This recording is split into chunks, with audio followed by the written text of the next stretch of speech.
дуруд шунавандагони азиз, тақдими шумост барномаи таҳлилии об сарвати бебаҳо.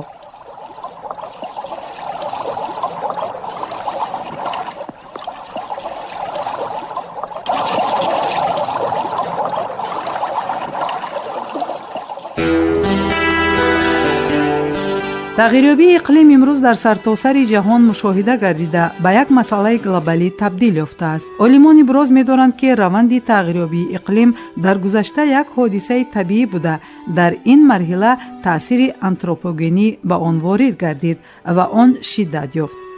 таъсири тағйирёбии иқлим ба кишвари мо бештар дар пиряхҳо мушоҳида мегардад. бояд гуфт ки пиряхҳо яке аз сарчашмаҳои асосии об ба ҳисоб рафта, нақши онҳо дар таъмини аҳолии сайёра бо оби ошомиданӣ зиёд аст. аммо раванди тағйирёбии иқлим имрӯз барои ҳифзи пиряхҳо монеа гардида, боиси аз меъёр зиёд об гардидани онҳо шудааст. боиси таъкид аст ки бори аввал роҷеъ ба зарурати таъсиси бунёди махсуси байналмилалии ҳифзи пиряхҳо президенти ҷумҳурии Тоҷикистон соли 2009 дар конфронси байналмилалӣ оид ба тағйирёбии иқлим дар Копенгаген пешниҳод ироа намуда буданд. мутахассисон иброз медоранд ки то имрӯз зиёда аз 1000 пиряхи Тоҷикистон комилан об шудаанд. ҳаҷми умумии пиряхҳои кишвар дар муддати нисбатан кӯтоҳ ба андозаи тақрибан 3-1 баробар кам гардидааст. возеҳ аст ки дар ояндаи миёнамуҳлат ин раванд метавонад оқибатҳои хеле вазнинро ба бор орад. доир ба тағйирёбии иқлим ва паёмадҳои он суҳбате дорем бо муовини директор оид ба илм ва таълими институти масъалаҳои об, гидроэнергетика ва экология Академияи миллии илмҳои Тоҷикистон Номвар Қурбонов, ки пешкашатон мегардад.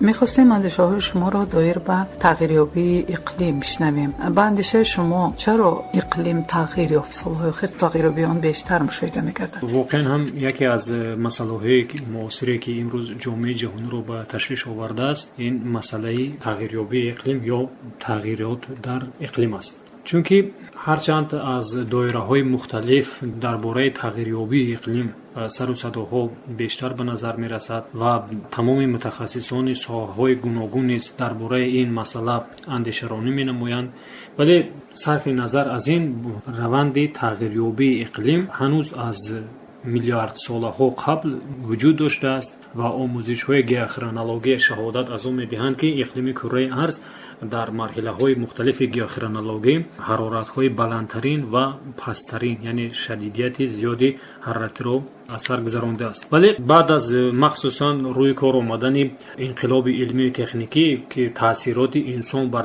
اتمسفر و با دیگر روندهای اتمسفری بغایت زیاد گردید، مسئله به نهایت پیچیده شد.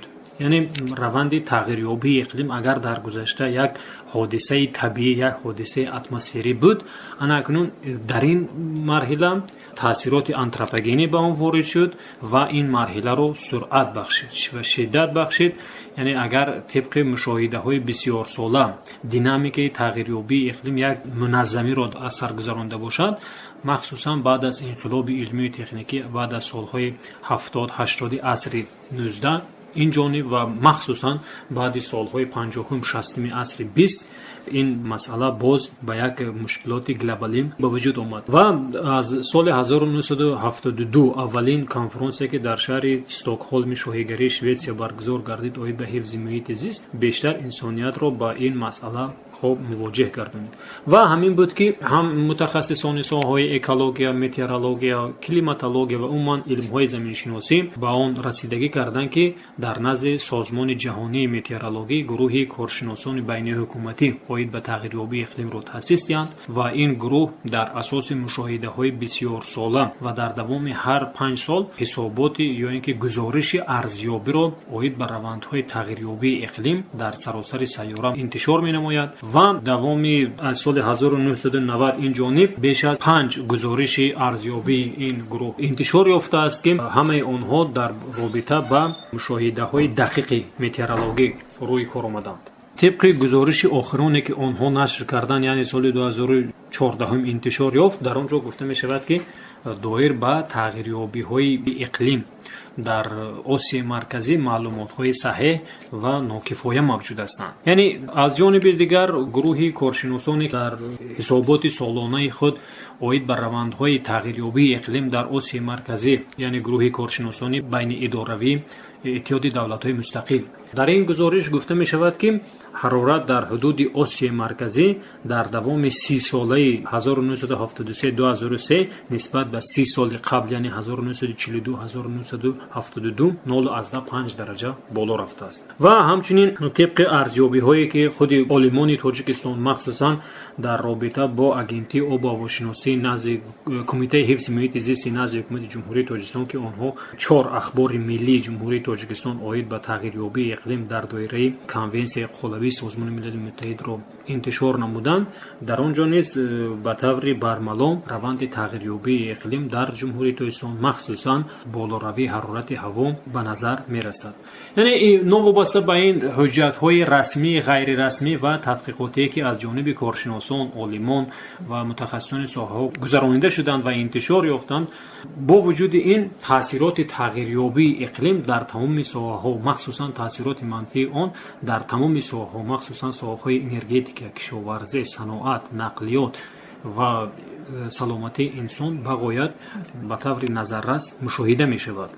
اگر ما به سبب عامل‌های تغییریابی اقلیم توجه نماییم، تغییریابی اقلیم یک چند سبب‌ها دارد که قسم بیشتری آنها سبب‌های طبیعی و کیهانی هستند. اینها تغییریابی افکنشات آفتابی، یعنی وابسته به میل زمین، وابسته به حرکت زمین در اطراف آفتاب، افکنشات آفتابی تغییر می‌یابد و مسلم است که تمام روندهای اتمسفری که در اتمسفر زمین، مخصوصا روندهای متئورولوژی که در قوت تراپوسفر به عمل میآیند، از انرژی آفتاب وابستگی دارند. از این رو افکنشات آفتابی نیز به تغییریابی اقلیم تاثیرات پیوسته دارد. و تغییریابی شفافیت و ترکیب اتمسفر، یعنی کارخانه‌های صنعتی که امروز به اتمسفر پرتو می‌پرتویند، این پرتوها در سطح‌های معین سطح اتمسفر قرار می‌گیرند و آنها شفافیت اتمسفر را کاهش میدهند. در نتیجه نور آفتاب که از اتمسفر، از نور آفتاب که به سطح زمین وارد می شود،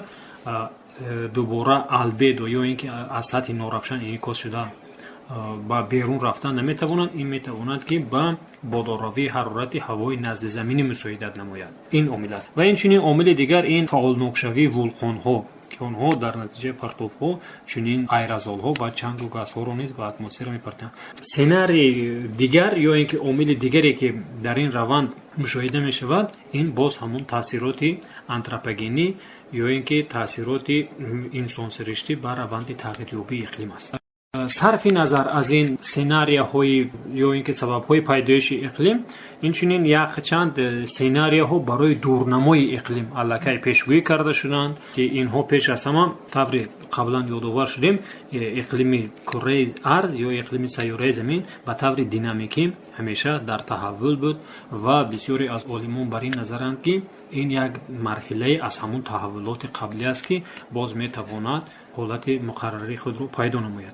و گروه دیگری عالمان بر این نظرند که نه، تاثیرات پرتوهای انسان سرشتی و آنتروپوژنی توانست که همین روند را تیزاند و تغییریابی اقلیم به طور بی‌سابقه رشد نموده است. و این چنین بسیاری از عالمان دیگر بر این اندیشند که بالاروی حرارت هوا در بعضی از منطقه‌های کره ارض به خنکشوی شدید در بعضی منطقه‌های دیگر آورده می‌رساند. این رو با کدام مثال شرح دادن ممکن است؟ درجه گرمی در آب‌های نزد اکواتوری بلند است و آنها به منطقه‌های قطبی حرکت می‌کنند. مثلا توسط جریان‌های گرمی گلف استریم آب‌های اقیانوس اتلانتیک به سمت شمال حرکت می‌کنند و در نتیجه که حرارت هوا بالا می‌رود، آب‌های پریخ‌های شمالی انتارکتیدا، جزیره‌های شپیتزبرگ، نروژ و گرینلند آب شده، همچون آب شیرین نسبت به آب اقیانوس که سبکتر از در بالا می‌خورد و آنها می‌توانند که به این جریان‌ها مانعگی یعنی سدگذاری نمایند. در نتیجه هوای گرم نمی‌تواند که به قطب شمال وارد شود.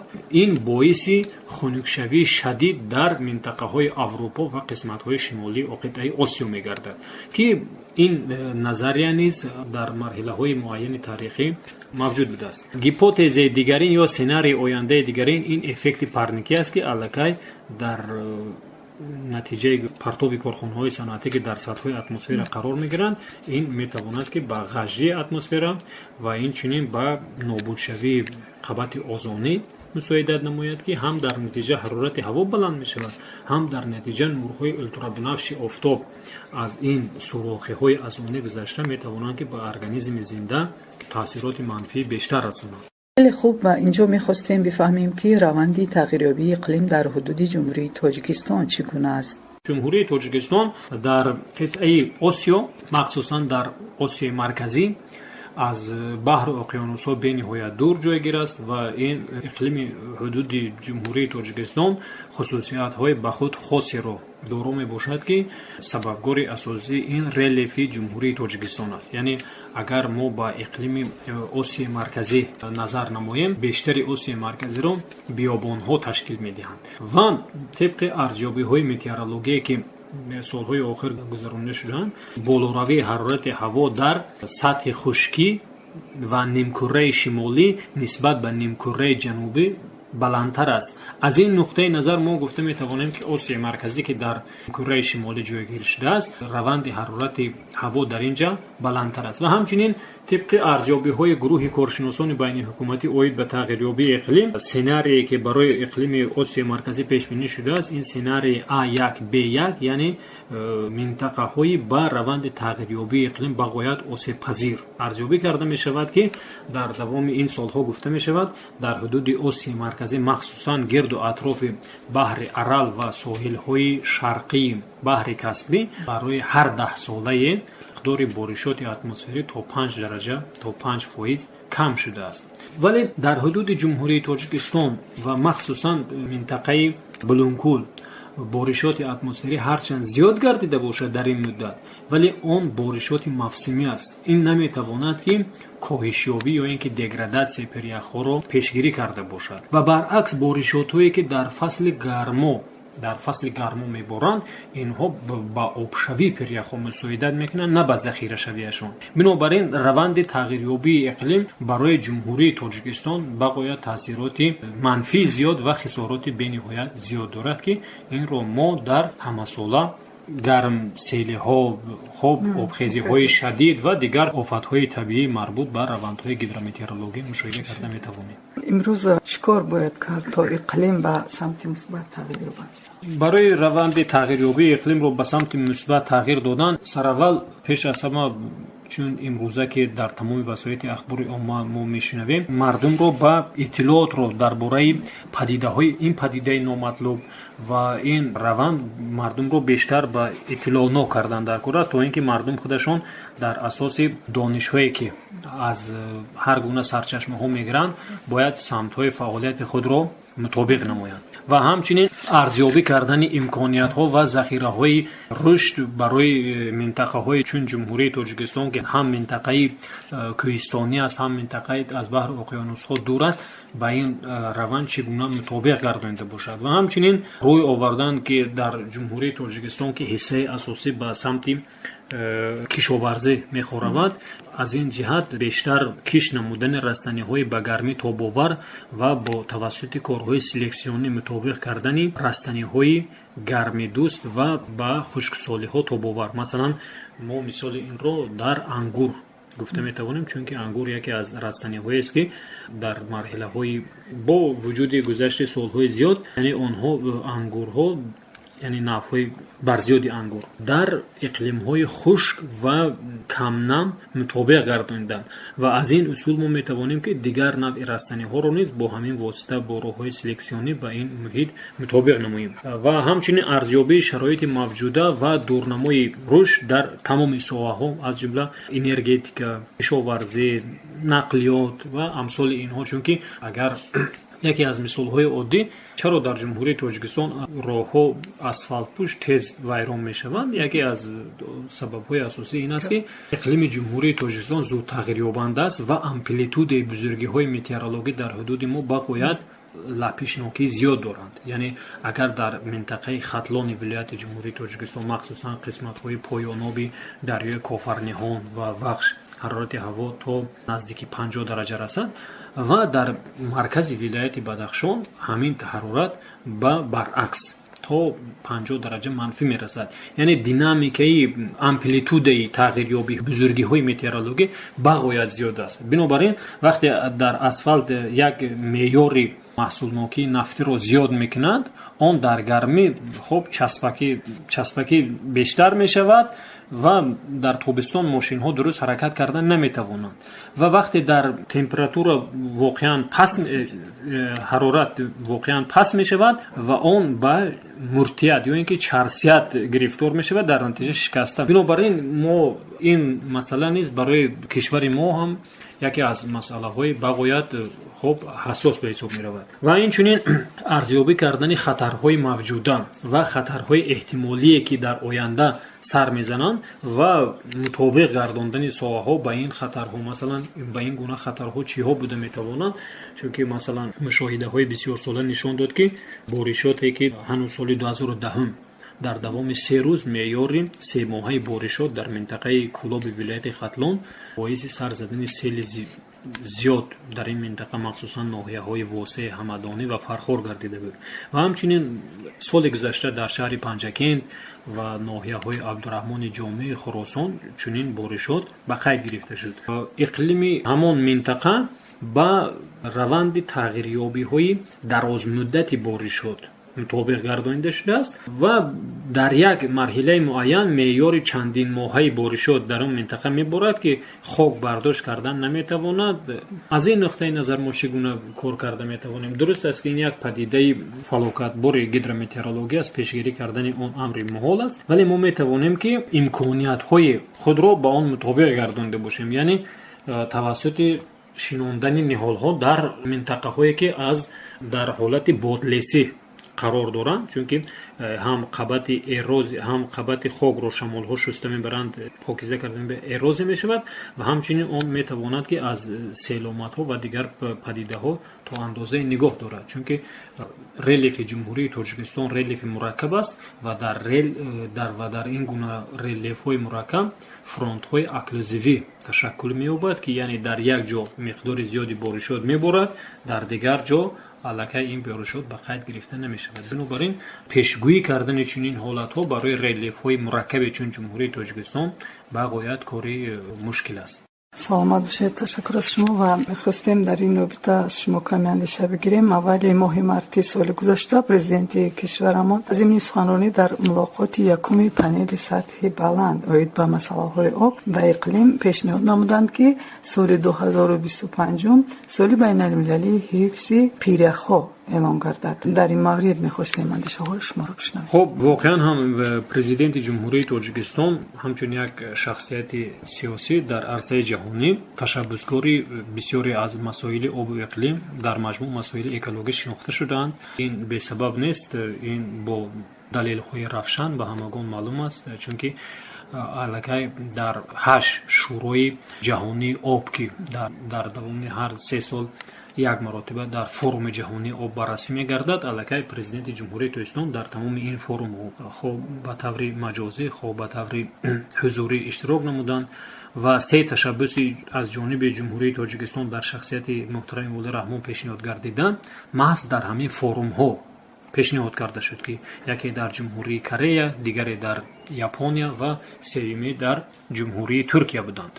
тавре шумо ҳам аз савол гуфтед, аллакай президенти ҷумҳурии Тоҷикистон ibtidoи моҳи марти соли 2021 дар панели сатҳи баланд оид ба масоили обу иқлим суханронӣ карданд ва пешниҳод карданд ки якбора 3 пешниҳоди худро ироя доштанд. ин пеш аз ҳама ҳифзи пиряхҳо, таъсиси ҳазинаи байналмилалии ҳифзи пиряхҳо ва инчунин муайян кардани рӯзи пиряхҳо, чунки ин 3 масъала ба ҳам пайванди ногусастанӣ доранд ва пайванди амиқие доранд, чаро ки чун яке аз масоили асосие ки дар раванди тағйирёбии иқлим воқеан боиси нигаронист, ин хатари обшавии пиряхҳо ё ин ки коҳишёбии пиряхҳо аст, чунки тамоми дарёҳои бузурге ки дар ҷаҳон маълум ҳастанд аз минтақаҳои кӯҳӣ сарчашма мегиранд. ва бештари перяхҳо ба истиснои перяхҳои Гренландия, Арктика, Антарктида бештари перяхҳо дар дигар манотиқи хушкӣ дар кӯҳҳо ҷойгир ҳастанд ва имрӯз болоравии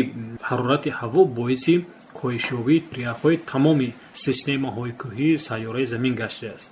Бинобар ин пешниҳод гардидани соли байналмилалии ҳифзи перяхҳо як иқдоми воқеан ҳам ба маврид ва саривақтӣ аст, ки чун дигар ташаббусҳои ҷумҳурии Тоҷикистон боз як масъалаи наверо, як мушкилоти наверо барои ҷомеаи ҷаҳонӣ кушодагӣ менамояд, ки то ҷомеаи ҷаҳонӣ ба ин масъала, ба ин мушкилот рӯбарӯ асту барои рафъи он бояд чораандешӣ намояд. Чаро ки вақте перяхҳо мавҷуд ҳастанд, онҳо метавонанд ки ҳам дар ташаккули иқлими ноҳияҳои атроф ва ҳам дар таъмини оби нӯшокӣ барои кишварҳои поёно ва умуман барои оби нӯшокӣ, оби полезӣ ва дигар истифодаи захираҳои об мусоида намоянд. Ва вақте перяхҳо нобуд мешаванд, албатта дар ҳамон минтақае ки перях нобуд шудааст, болоравии ҳарорат боиси ба вуҷуд омадани ҳар гуна касалиҳо шуда метавонад, чунки дар онҷо аллакай перяхҳо ин таъминкунандаи сиркулясия ё ин ки гирдгашти локалӣ дар ҳамон сатҳи ҳастанд. Ва вақте дар онҷа перях нест, ҳамин сиркулясия ё ҳамин гирдгашт ба вуҷуд намеояд ва баръакси ин ба коҳишёбии экосистемаҳо низ оварда мерасонад. Бинобар ин пешниҳод гардидани ҳифзи перяхҳо яке аз масъалаҳои бағоят ҳассос ва бениҳоят мубрами ҷомеаи ҷаҳонӣ аст, чунки агар мо ба таназзулёбӣ ё ин ки деградатсияи перяхҳои тамоми системаҳои кӯҳӣ аз қабили Помир, Тионшон, Куэнлун, Ҳимолой, Ҳиндукуш ва Алп, Анд, Кастили нигоҳ кунем, ҳамаи перяхҳо дар ҳолати таназзулёбӣ қарор доранд ва ин боиси он мегардад, ки худаш об аз нигоҳи процент ё ин ки аз нигоҳи фоиз оби нӯшокӣ дар сатҳи кураи арз бениҳоят кам аст, вале боз обшавии перяхҳо ҳамин камшавии захираҳои оби нӯшокиро низ боз коҳиш медиҳад, боз камтар менамояд. Бинобар ин ҳифз кардани перяхҳо яке аз масъалаҳои ҷонӣ фикр мекунам на танҳо як давлат, балки кулли ҷомеаи ҷаҳонӣ бояд бошад.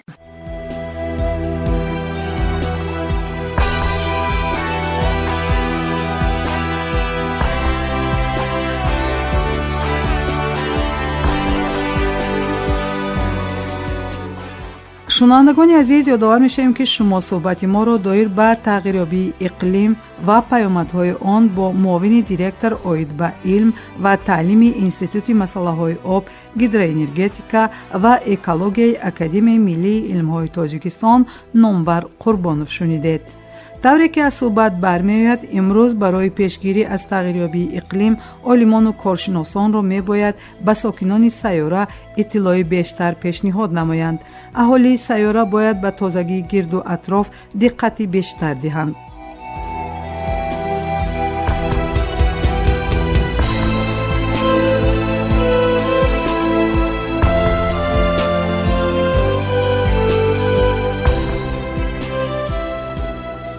шунавандагони азиз, шумо барномаи таҳлилии об Сарвади бебаҳоро аз бахши тоҷикии радиои Овози Тоҷик шунидед. шоду сарбаланд бимонед.